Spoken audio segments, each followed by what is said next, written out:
Guys, check ko yung lugar namin kung baha na ba sa labas. Actually, halos lahat na po ngayon puro pinasok na po na baha.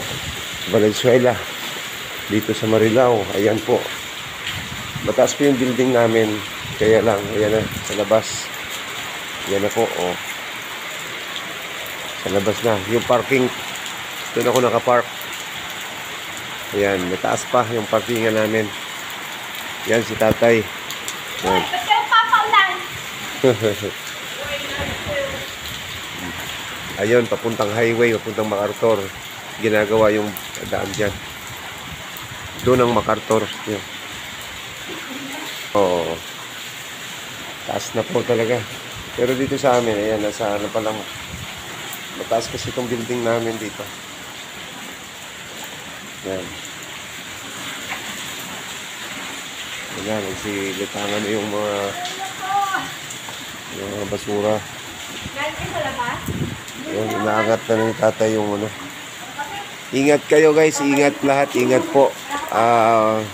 Halos dito sa Luzon ngayon, lubog na sa baha.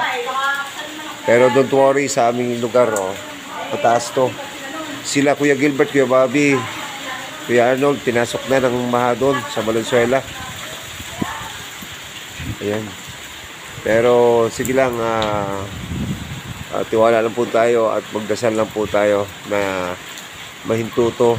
Dahil tuloy-tuloy ito mula kagabi. Ang delikado dito kung magpapakawala pa ng tubig yung mga dam, naku, kawawa yung mga kababayan natin. Dito, sigurado, papasukin man hanggang dito lang. Kasi sa Undoy daw, dito hanggang dito raw. Pero safe naman.